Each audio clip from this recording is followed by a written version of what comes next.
मेरे साहित्यिक बंधुओं, आज मैं जयशंकर प्रसाद जी का एक गीत लेकर आया हूं। छायावाद के 4 स्तंभ, पंत, प्रसाद, निराला और महादेवी। जयशंकर प्रसाद जी का ये गीत बीती विभावरी जागरी, अंबर पनघट में डुबो रही ताराघट उषा नागरी, खगकुल कुलकुल सा बोल रहा, किशलय का आंचल डोल रहा, लो ये लतिका भी भर लाई, मधुमुकुल लवल रस गागरी, बीती विभावरी जागरी। अलकों में मलेज बंद किए, अधरों में राग अमंद पिए, अरे तू अब तक सोई है आली, आंखों में भरे बिहागरी, बीती विभावरी जागरी। कक्षा 9 से लेकर के MA तक ये पद, ये गीत बहुत आवश्यक है, परीक्षा की दृष्टि से भी, प्राकृतिक वर्णन की दृष्टि से भी, साहित्यिक महत्व से भी। आइए,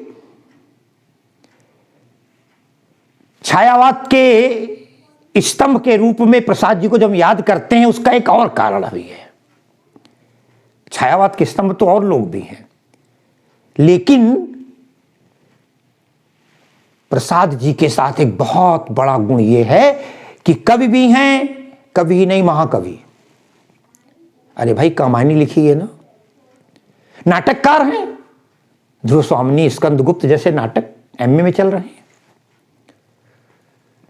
कवि, कहानीकार, नाटककार, उपन्यासकार या हिंदी साहित्य की तमाम विधाओं को अपने में समेटे हुए और प्रस्तुत करते हुए उन्होंने कई काव्य कृतियां हैं।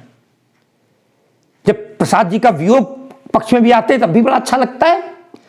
एक उनकी पुस्तक है आंसू, झरना, लहर, ये उनकी काव्य कृतियां हैं। जो लहर नाम की काव्य कृति है,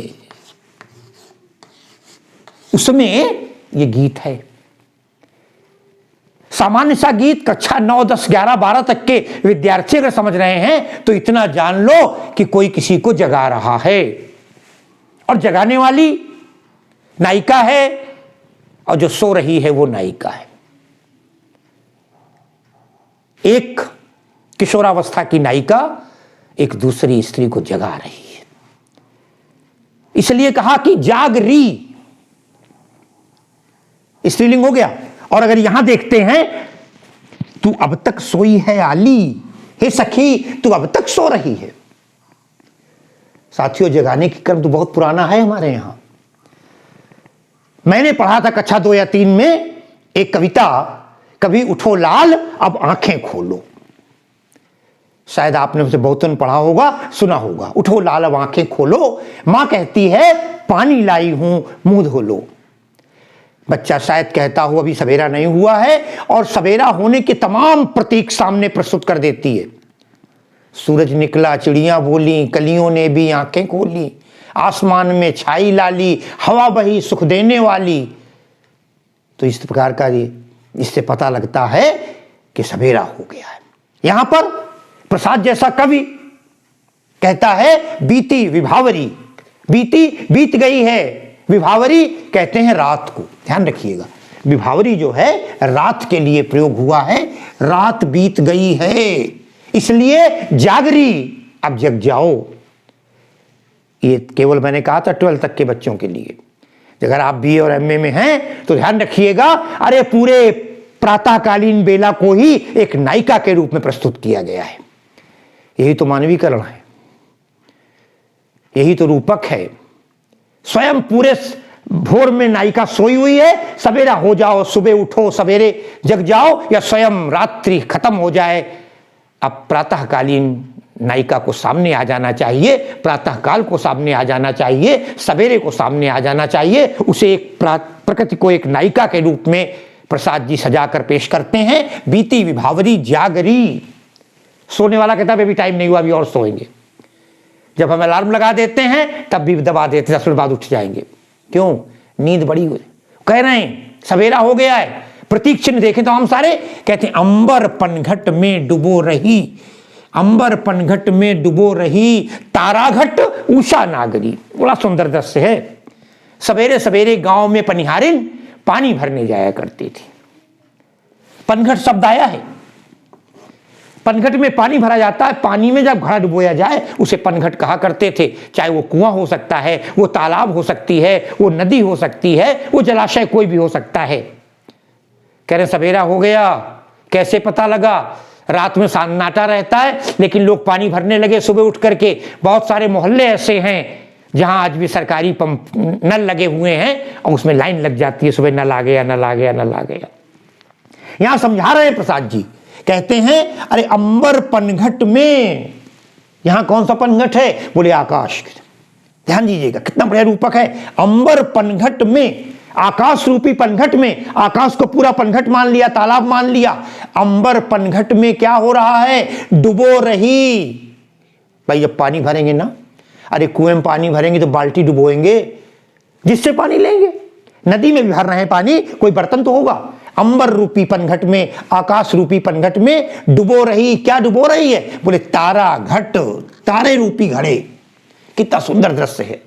रात में तारे निकले हुए थे आकाश में, बिखरे हुए हैं मोती जैसे, और एक एक करके वो तारा क्या हो रहा है? लुप्त होता जा रहा है, डूबता जा रहा है, क्योंकि अब धीरे धीरे रात्रि का समापन हो रहा है और भोर का आगमन हो रहा है। अंबर पनघट में डुबो रही तारा घट, तारा रूपी घड़ों को आकाश रूपी सरोवर में, आकाश रूपी पनघट में डुबो रही है। डुबो रहा नहीं है, पानी भरने वाली महिलाएं हैं। डुबो रही कौन? अरे तारा घट को कौन डुबो रहा है? बोले उषा नागरी। उषा, उषा एक काल होता है, समय, सूर्य की लालिमा का आगमन और अंधकार का जाना, और प्रातः से पहले जो ये लालिमा आती है सूर्य के रथ पर सवार होकर, यही उषा काल कहलाता है हमारे यहां। उषा का टाइम, उषा स्त्रीलिंग है। उषा नाम की नायिका आ गई, क्योंकि भोर से पहले, प्रातः से पहले, सूर्योदय से पहले उषा का आगमन होता है। अरे उषा नाम की नायिका जो है, नागरी, बड़ी चतुर नायिका है। उस नायिका ने क्या किया है? तारे रूपी घड़ों को आकाश रूपी पनघट में डुबोना शुरू कर दिया है। देखो ना, लालिमा आ गई, एक एक करके तारे गायब हो रहे हैं, डूबते जा रहे हैं, अर्थात सवेरे होने का संकेत दे रहे हैं। कोई दिक्कत? रूपक अलंकार हो गया। साथियों एक बात बता दें भाषा के बारे में, शुद्ध खड़ी बोली है प्रसाद जी की, खड़ी बोली, पहली बात। दूसरी बात ध्यान रखिएगा, तत्सम शब्दों की प्रधानता है। तत्सम शब्दों की, तत्सम शब्द, शब्दों की बहुलता, या संस्कृत निष्ठ भाषा भी कह सकते हैं। तत्सम शब्दों की बहुलता, खड़ी बोली हो गई, भाषा हो गई। बीती विभावरी जागरी, अंबर पनघट में के कारण यहां पर एक अलंकार हो गया, और उस अलंकार का नाम है, चलिए इसको बिगाड़ देते हैं, इस अलंकार का नाम हो गया रूपक। कई जगह रूपक है, अरे पूरे पद में रूपक है, रूपक अलंकार। अंबर पनघट में डुबो रही तारा घट उषा नागरी। आगे देखते हैं, कहते हैं दूसरा क्या? एक प्रतीक बता दिया, सवेरा होने का लक्षण बता दिया। दूसरे में कहते हैं खग कुल। खग कहते हैं पक्षी को। खा माने होता है आकाश, गा माने गमन करने वाला, जो आकाश की ओर जा रहा हो वो खग है। ऐसा नहीं कि आप हवाई जहाज को देख के कहते हैं खग।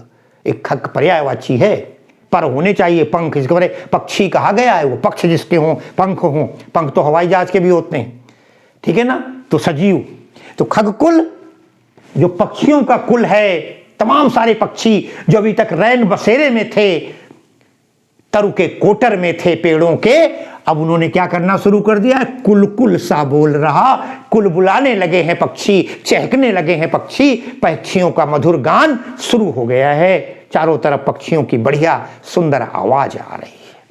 खगकुल कुलकुल सा बोल रहा।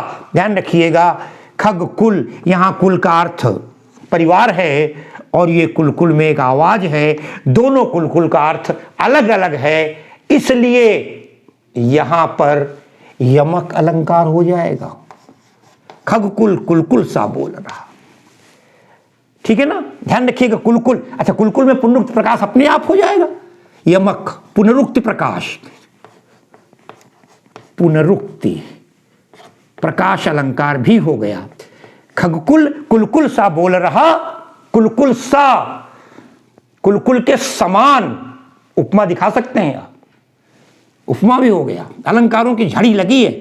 खगकुल कुलकुल सा बोल रहा, और बोले किसलय का आंचल डोल रहा। किसलय कोपल, कलियां, कलियां एक एक करके खुल रही हैं। हवा चलेगी ना, कलियां खिलेंगी, और पेड़ की कलियों का जो कोपल कोमल पत्तियां हैं, जब हवा चली तो वो हिलने लगी। स्वाभाविक है, हवा चलने में पत्तियां हिलेंगी। पत्तियों का हिलना ही ऐसा लगता है मानो कोपलों का जो आंचल है वो हिलना शुरू हो गया है। दुपट्टा हो, साड़ी हो, तेज हवा में वो हिल रहा है। किसले का आंचल डोल रहा। लीजिए आगे और बताती, लीजिए टाइम बढ़ रहा है। अरे लो, यह लतिका भी भर लाई, मधु मुकुल नवल रस गागरी। ये लतिका भी भर लाई, लतिका लता डाल पतली सी, ये जो झूल रही है हवा में, ऐसे जा रही है, डूब रही है। लो जब नीचे जाती है पेड़ की डाल, लो लतिका भी क्या भर के ले आ गई है। अरे मधु मुकुल नवल रस गागरी। मधु मुकुल अनुप्रास बढ़िया है, भी भर अनुप्रास भी लिख लीजिए। मधु मुकुल नवल रस गागरी। मधु मुकुल, अरे बढ़िया मुकुलित हुए नवल रस, नया रस। अरे भाई लतिका है, लतिका में कलियां थीं जिनका आंचल खुलने लगा था, क्योंकि उसमें पराग आ गया है, पुष्पों का पराग बिखरने लगा है। नवल रस, नया रस लेकर के, यही उसकी गगरी है, नायिका है वहां। ध्यान रखिएगा, ये लतिका जो है नायिका के रूप में प्रस्तुत है, इस महिलाओं के रूप में प्रस्तुत है। या इतना मान लें कि ये स्त्रीलिंग है, तो एक जो लतिका है, ये डाल जो है, ये भी एक घड़े में भर करके ले आई है। उसके घड़े में क्या है, नवल रस है, नया रस है, पराग है, पुष्पों की महक है, जो फूल कली सब फूल बन चुके हैं। मधु मुकुल नवल रस गागरी, बीती विभावरी जागरी। रात बीत गई है, हे सखी अब उठ जाओ सो करके। अगली पंक्तियों में कहते हैं, अधरों में राग अमंद पिए, अलकों में मलयज बंद किए। अधरों में राग अमंद पिए, ध्यान दी, सीधा अर्थ तो ये है, अरे तेरे ओंठ बता रहे हैं तूने अमंद राग पी लिया है। अमंद, अमंद माने जो राग, जो कहते हैं मुंह में, लगाव में, हम किसी में विराग, उसका विपरीत होता है। और राग, इतना तुझे रात्रि से लगाव है, इतना नींद से प्रेम है कि तूने अपनी ओंठों, तुम्हारे ओंठ बता रहे हैं, तूने उस राग में, उस नींद में मस्त है तू। अधरों से में राग अमंद पिए। अमंद, मंद नहीं पड़ रहा है, अभी तक रात तुम भगा नहीं पा रही हो, नींद को दूर नहीं कर पा रही हो, जो मंद नहीं पड़ रहा है, ऐसे राग को, ऐसे लय को, ऐसे नींद को तुझे ओंठ बता रहे हैं, अभी तक ओंठ सूख गए हैं। लालिमा है नारी का, ध्यान रखिएगा, प्रकृति है, उषा काल है, उषा काल लालिमा लिए होता है। कहता है चारों तरफ जो लालिमा है वो प्रकृति रूपी नायिका की। अधरों में राग अमंद पिए, अपने अमंद राग को पी करके तूने, यही नहीं, सवेरे का समय प्रकृति रूपी नायिका को और देखते हैं तो और क्या किया तूने, अपने ओंठों में अभी तक नींद को जगे। भाई जब हम जगेंगे, मुंह खोलेंगे, बोलेंगे, अन्यथा जो लालिमा है ओंठों पे लगी हुई, अधरों की लाली है, वो बता रही है तो अभी तक सोना चाहती है। अधरों में राग अमंद पिए, शांत हैं, और अलकों में मलयज बंद किए। अलक, बाल की लटें, अलकों में मलयज बंद किए। मलयज, मलय कहते हैं चंदन को, और जा कहते हैं जन्म लेने वाला। मलयज कहते हैं मलयागिरी पर्वत, जहां से शीतल मंद सुगंध हवा आती है। तूने अपने बालों को बांध रखा है, अगर इन बालों को खोल दे तो ये बाल उड़ने लगेंगे। तूने इनमें अपना हवा को रोक रखा है। कौन सी हवा को? उस सुगंधित वायु को जो इस समय बाहर चल रही है, जिसका तू आनंद नहीं ले रही है, तू सोई हुई है। अलकों में मलयज बंद किए। बड़ी सुंदर लाइन है, रूपक देखिए कितना बढ़िया है। अगर ध्यान दें तो दो रंग सामने आए, एक लालिमा और एक कालिमा। लालिमा उसके अधरों की है, जो प्रातःकालीन बेला की ओर संकेत कर रही है, उषा का संकेत कर रही है। और मलयज, जो मलय बाल हैं अलकों में मलयज वो कालिमा थी, वो जा रही है, लालिमा आ रही है, प्रातःकाल होने वाला है। अलकों में मलयज बंद किए तूने, मलयागिर से आने वाली शीतल मंद सुगंध वायु को इन बालों में बंद कर रखा है। सवेरा अभी सो करके, इसलिए कहते रहे तू अब तक सोई है आली, इतनी देर हो गई। कक्षा 6 में बच्चों ने पढ़ा ना, जागिए ब्रजराज कुंवर कमल दल फूले, अब उठ जाओ। कहती तू अब तक सोई है आली, हे सखी तू अभी तक सो रही है। क्या कैसे सो रही है? अरे आंखों में भरे बिहागरी। बिहाग एक संगीत होता है, एक गीत होता है जो प्रातःकाल गाया जाता है। आंखों में बिहाग आलस्य को भी कहते हैं। तो अब तक अपनी आंखों में आलस लिए हुए, बिहाग लिए हुए, गीतों को लिए हुए, मधुरिमा को लिए हुए, रात्रि की खुमारी को लिए हुए अभी तक सोई हुई है। अब तो जाग जा। बड़ा सुंदर गीत था। वीती विभावरी जागरी, अंबर पनघट में डुबो रही, तारा घट उषा नागरी। छायावाद की कविता है, छायावाद का पूरा प्रभाव है। प्रकृति का बहुत सुंदर चित्रण किया गया है ना। जहां प्रकृति का वर्णन हो वहां शांत रस की कल्पना आप कर सकते हैं बड़ी आसानी के साथ। और इसी से माधुर्य और ओज और प्रसाद गुण की भी कल्पना आप कह सकते हैं यहां पर। और इसी के साथ ये थी आज की व्याख्या। पढ़िए, खूब तैयार कीजिए। मेरी शुभकामनाएं आपके साथ हैं और मैं आज की कक्षा को यहीं पर समाप्त करता हूं। धन्यवाद।